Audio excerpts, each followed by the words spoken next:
So this video is not to glorify narcissists or sociopaths, but I was thinking, and I'm not a psychologist, by the way, this is just a normal person, my own 2 cents on these topics that I've looked into and known some people with these disorders.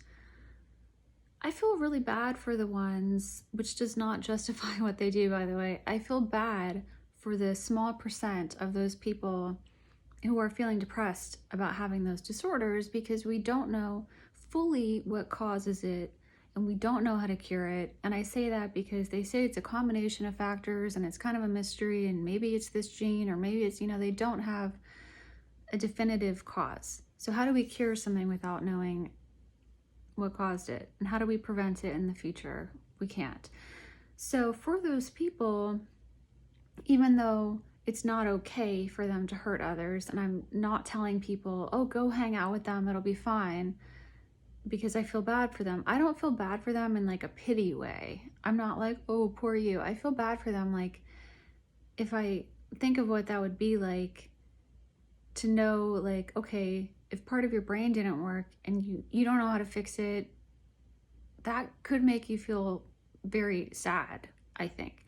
So I was thinking of some things that they could feel good about, or things that they could do to make their life better. Because I think all of us need to work with what we've got. It's kind of a strange message for a video. It's not like a popular YouTube topic, but I just think it's important because education about these disorders is important. Like, I wish I had known about these in grade school or high school or something. I could have saved myself a lot of pain if I knew that these disorders existed and knew the flags to look out for and have that list of red flags memorized. But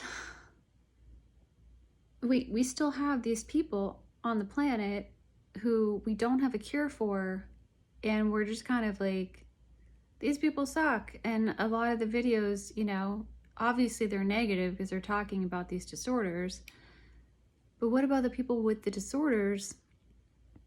And it's not like we can fix these people, right? Because there's no cure for these things. But I really believe that if these people want to improve their life, they could memorize different ways of acting and consciously do that to consciously improve their life, which is not going to ever be automatic, but I think there's some possibility for that. The same way that, okay, so you have some sociopaths that don't have any impulse control, and these are usually the ones who end up in prison because they just can't stop themselves, right? Then you have other sociopaths who never go to prison because they have more control over themselves. But those sociopaths still might have like just a dumpster fire of things that happened in their life, because while their impulse control is better, they can't quite see that cause and effect. And narcissists have the same problem, where they'll do something and they just don't see it coming, what happens after that. And a lot of that is that they don't have that empathy to give you a warning, like ding, ding, ding. It's like a warning bell. If you do that, that's going to be like big trouble. And they don't get that warning signal from their empathy. And so they go ahead and do things, and then narcissists are often shocked by the result because they just didn't see it coming. And sociopaths kind of saw it coming, but just did it anyway. And then they sort of kick themselves because they lost out on something, right? And those are like the most frustrating aspects of it for the people with those disorders. And it just seems to me like they can't change their brain, but just for their own selfish self-interest, when you know that the universe works with certain laws, like cause and effect, like gravity, and you choose to ignore that, and you're like, gravity doesn't exist, I'm special, I'm gonna jump off of the cliff and then splat, that's not good, right? And it's the same thing with our karma, and the way the universe has cause and effect, the way that our relationships, when trust is destroyed, it's ruined. It doesn't matter how much you put into it. These are all things that narcissists and sociopaths don't really understand, and that's the basis for why they keep hitting into brick walls and keep having bad outcomes in their life that most of the time they chalk up to I'm superior, I'm special, whatever, but some of the time they do feel bad about it. So I think that being aware of those universal laws in the universe and living by them, even though they can't feel that or sense that the way that someone with empathy would naturally sense that, and the alarm bell would go off and it would stop them, they can memorize that the same way that a blind person can memorize a certain pathway they walk down, or they can learn a way to use a cane where it's not replacing their vision. You know, it's not the same thing as vision, but it's something. I mean, it's better than walking into a wall. And it's almost like being blind to empathy. You're walking into these walls that cause a lot of destruction in that it's emotional harm or other kinds of harm to other people, which is horrible. So I'm in no means saying that what they do is okay. And I think it's also important to remember they're all individuals and they all do different things. They're not all, you know, a lot of them will never commit a crime in their whole life. But most of them do cause at least a lot of emotional damage. And so just memorizing these laws of the universe and knowing that that cause and effect will happen. And I don't know, it's like, I don't know if that would work for them. But I think there's a possibility. It's like something. I mean, so anyone who is frustrated, who is someone who doesn't have much empathy, I mean, it's something to try. I mean, why not just try it and just see? Kind of make some rules for yourself, right? So a sociopath might write a rule, something to the effect of, when you feel like it's a good moment to take advantage of someone, just stop and don't, because remember, there's gravity there. And just because you can't see the gravity doesn't mean it's not there. The force is still acting, right? And we have the same thing in our relationships, the way that relationships are held together. You take advantage of someone, they're going to hate you. They might even try to get revenge on you. They're going to tell other people about you. You really don't know what they're going to do. And I mean, what if it was two sociopaths? You know? I know they're pretty rare, but you never know. So that's just something to think about. And narcissists can do the same thing, where they can memorize a list of, and it's unique to everyone, right? Because not everyone does the same things. A lot of narcissists tend to interrupt people or change the topic back to themselves, things like that that are annoying.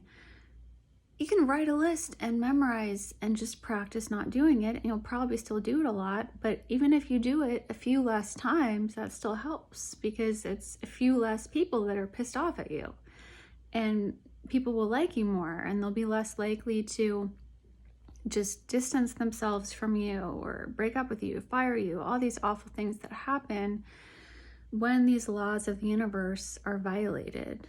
It's just a natural cause and effect reaction. So anyway, this is just some stuff I was like brainstorming. This is not at all a cure for anything, you know. It's just kind of like, why not try some stuff, right? Is how I would think about it. If I had a brain like that, I would at least try some stuff, just out of self-interest, right? Just, if nothing else, you don't want to lose the stuff that you have in your life most of the time. So that's one way that you can keep it, is to just think of it in a logical way, that it is cause and effect. The other thing and I know most of them are not feeling like depressed and hopeless. Most of them are feeling really smug and really superior. But just for those few people that in those groups who might be feeling bad about it, there are benefits. There's any negative, there's a positive to it. So for instance, sociopaths, the negative is they can't feel all the emotions, right? Including some good ones, but they also can't feel some of the bad emotions too.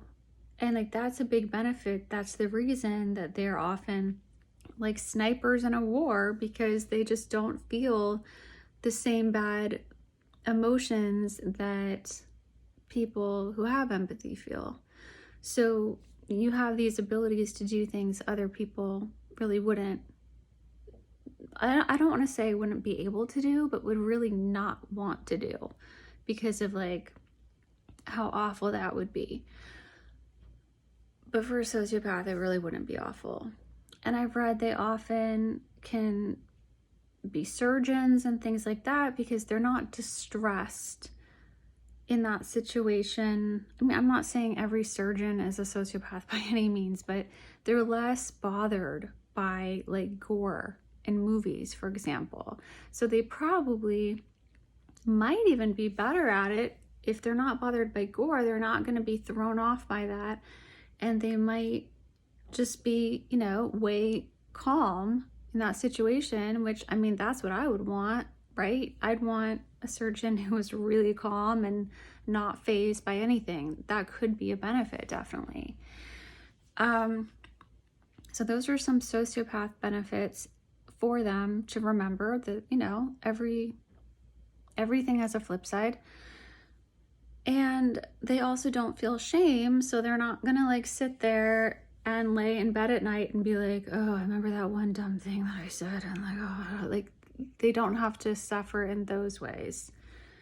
Even though they do suffer in their own unique sociopath ways, they still get to avoid a lot of the human pain that everybody else has to feel. So, hey, that's cool. And now narcissists have more emotional pain than the sociopaths do, but it's the same thing. The less empathy you have, it blocks out a lot of those other emotions, and you don't have to suffer as much as someone who has more empathy has to suffer. So it kind of shields them. It gives them this sort of bubble where, I mean, I have seen narcissists in pain. They can be in pain, certainly. But most of the time, they have this kind of protective bubble around them that they just don't have to worry about a lot of things or think about a lot of things. They often don't have to deeply think about things. And that can be a benefit because they can kind of scoop up the fun without having to go through horrible things. Now, yes, there are narcissists who have been through horrible things, by the way. Like, just to be clear, everyone's different, but just in a general sense, they tend to be more superficial most of the time when it comes to other people. With themselves, you know, they'll think about themselves night and day, but they're not going to feel the pain that you would feel when you have empathy and you see problems in the world or you see problems with other people and you don't pity them or feel sympathy for them, but you just feel for them. You're just like, oh, okay, that's what that must be like. And that hurts, you know? And it's just kind of something you carry when you have that sense. You're not blind to it, right? It's like if your eyes work, you can see some horrible things. And if your eyes don't work, you're protected from those things. But then you don't see the beautiful things too. So that's kind of how I was looking at it. Again, this is just my own random thoughts on this. I'm not giving anyone advice or telling anyone what to do. I'm just thinking, like, if I was a narcissist or a sociopath, I would want to think of it in these terms, because I was thinking, like, that would be very depressing to just think, oh, it's all bad.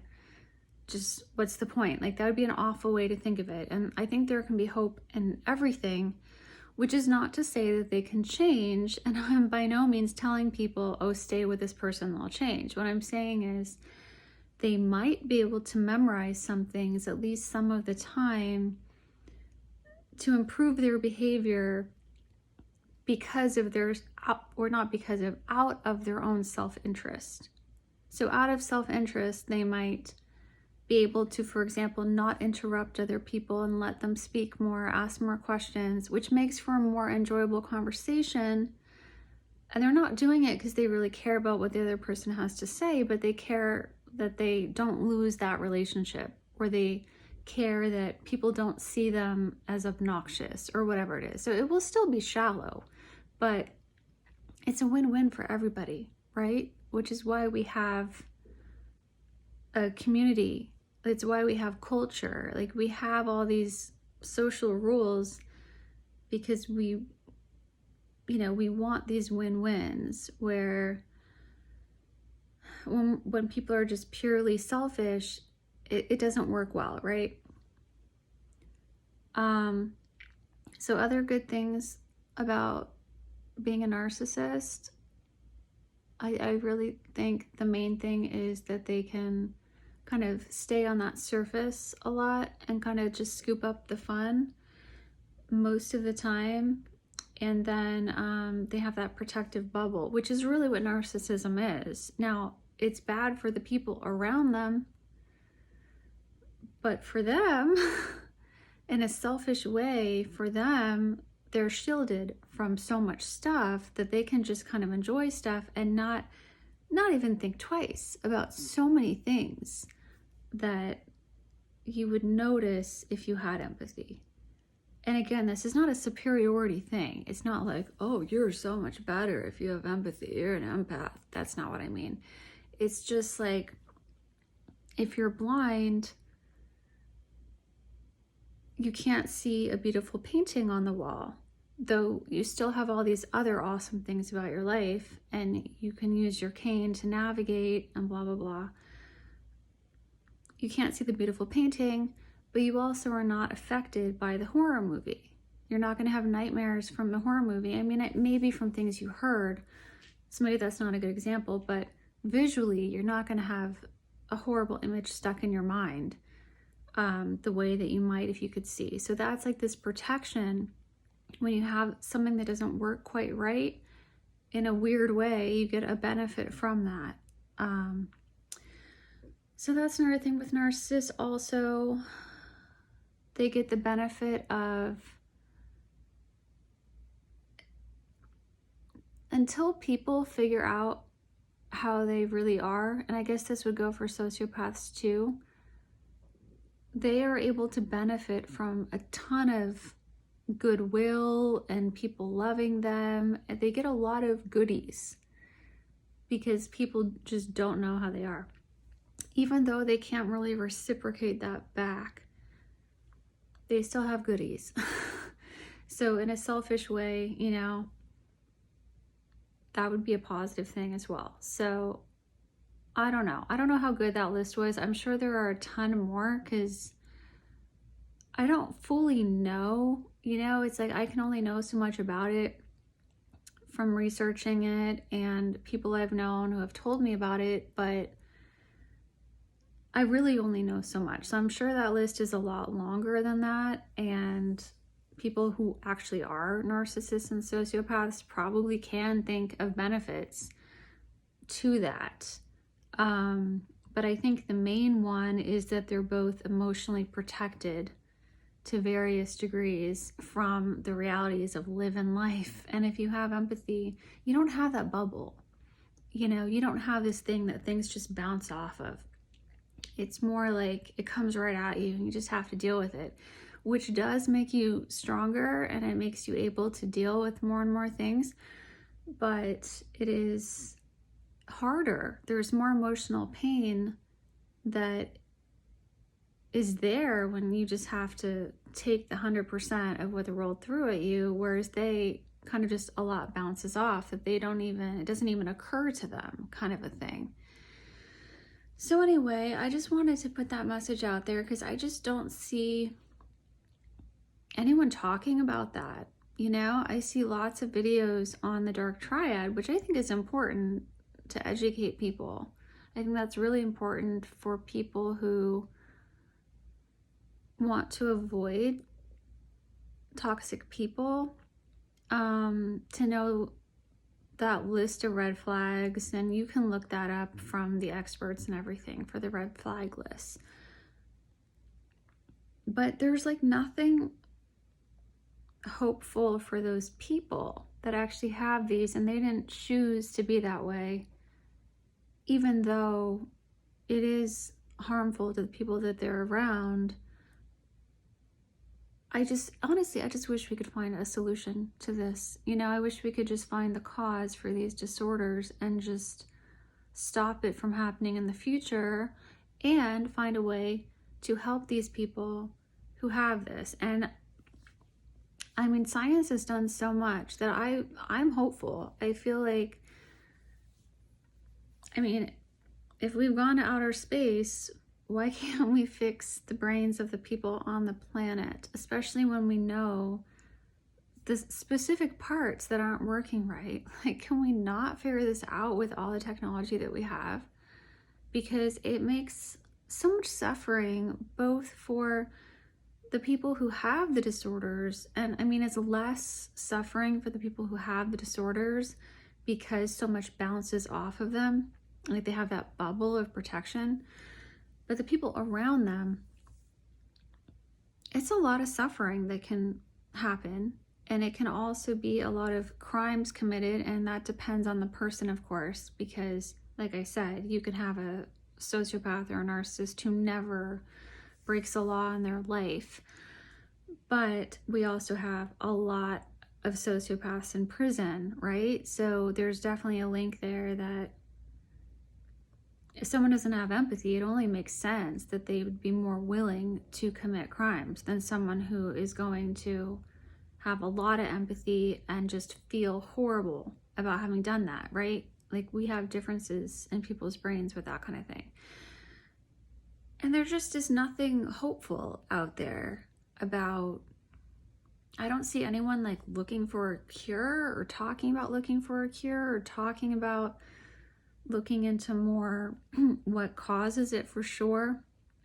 It's just kind of some theories of probably a combination of factors and blah, blah, blah. But, you know, where's the action being taken when so many of the world's problems have this at the root of it?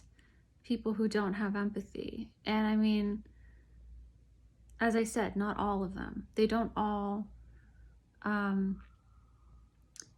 they're all different in if they have a little empathy and they're just impulse control. There's all these other factors, right? So I'm not trying to lump everyone into this criminal category because it's not that way at all. And there's plenty who will never commit crimes.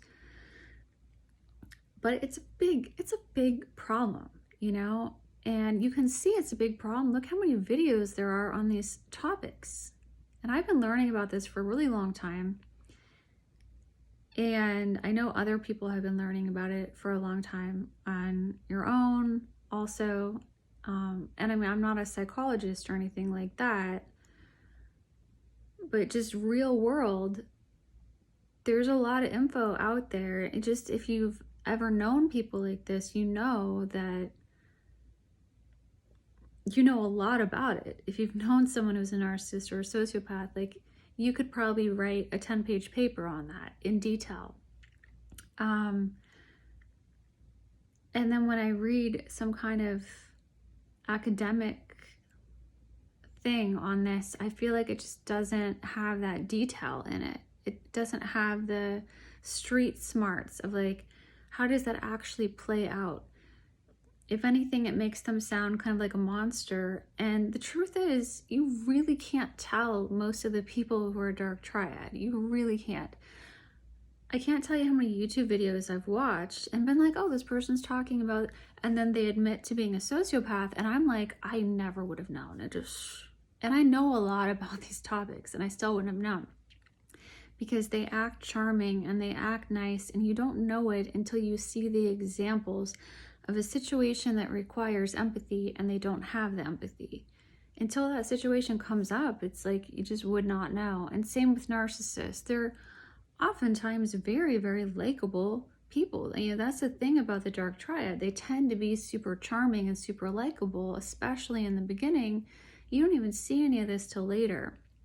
So it's not like they come across like monsters. They come across like really normal people, and or, you know, like people that you'd want to be friends with, really, until you eventually see how they really are. So I just think there's so many things that don't make sense to me still about all this, about why there's not more effort being made to try to fix these problems. And I do think it's important for people who have these disorders to maintain their hope.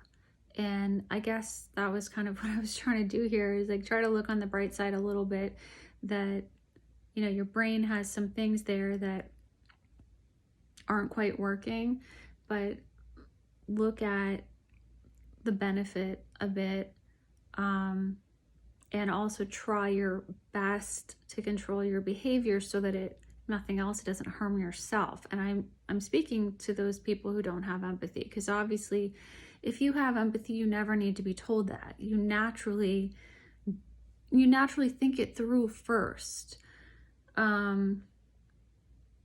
Whenever I think about doing anything, I just naturally run through how it might affect various people, and I factor that in. And I know that other people with empathy do that same thing, where you don't just think about your own interest, and you don't have to try, it's natural. Like, you're naturally going to think about everyone's interest. And it's not like you're like a goody two-shoes, like, oh, I just care so much about it. No, it's just like you factor it in equally to your own. So it's just like, well, if they're really thirsty and I have a bottle of water, oh, we'll just split it. Like, you wouldn't just drink it all yourself and be like, forget you. You know, it's like that kind of thing. You just kind of naturally do what you can. I don't know if I explained that well, but you just kind of, again, it's like being blind or not blind. It's like you just see these things. You see the fact that someone looks a bit uncomfortable. You see the fact that someone might be kind of fiddling with something, and you realize, oh, they're hungry, because they're like kind of playing with the bag of dinner rolls, and you're like, oh, are you hungry? You pick up on these things, because the same way, like if I was fiddling with a bag of dinner rolls, I'd probably be hungry or something, because why else would you do that? So it just makes you aware of people and their needs, and you want to try to find win-wins for everything, because why not, right? Because otherwise, if they're really hungry, I'm not really going to feel that great knowing that they're hungry. I'm not going to really be able to just relax and enjoy myself, right? So may as well just, well, dinner's going to take an hour, but why don't you just eat some rolls now so you're not hungry? It's like just simple fixes for things. But it's like, empathy is just a sense, right? There's nothing special or superior about it. It's just a sense. So if someone doesn't have that sense, the same way if they were blind, they're not going to notice what is going on with other people. They're not going to notice the needs, the feelings of other people, and they're definitely not going to even care to try to problem solve and make win-wins, which is why they virtue signal to pretend that they care, right? Well, that's another video, but anyway, that was a bit rambly, but that is how I feel about it, and I do really hope that we can find a cure eventually, because it would help so many people, even if their empathy could just be a little bit better. And I know that they used to think that the brain couldn't regrow at all, that neuroplasticity stuff, and then they're like, oh, it actually can regenerate, like in some situations. So it makes me think, like, why can't we figure this out? You know, help their brains heal a bit. You know, why not? No, I don't know how to. I'm not a scientist, and I'm not a psychologist. I'm just a person saying my random opinions on this topic. And I'm not giving advice or telling anyone what to do or anything like that. I'm purely just sharing my own way of seeing these things and how I perceive it to be. And I'm curious to know how you guys perceive it to be as well. And I imagine if there were any narcissists or sociopaths watching this, I imagine they're just kind of like, God, I don't care, you know, whatever. But every now and again, I mean, I have known narcissists who had periods of time that they felt sad, or they felt like they didn't like themselves or things. I mean, of course, even non-narcissists go through that same stuff. I'm not diagnosing anyone either, just to make it clear.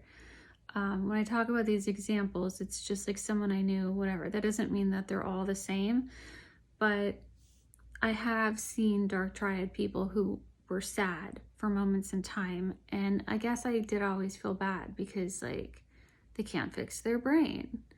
But most of the time they're really not sad because they're running around doing their dark triad stuff and having a great time. And it's really the other people around them that suffer. So that's why most of the time, that's what I'm talking about, is the other people who are affected, because those are most of the people watching these. But I think I wanted to give a shout out to them as well, because they didn't choose the brain, but still memorize a list of stuff that would be better to do, like not interrupting for narcissists, and that could maybe be helpful. I mean, that's what I would do if I was them. And just purely out of self-interest, in that gravity sort of way, if you don't want to fall over, don't trip on stuff. Even if you can't see that the stuff is there, or you insist that it's not there, it's there and you're going to trip over it. So that's all that I have to say for this one.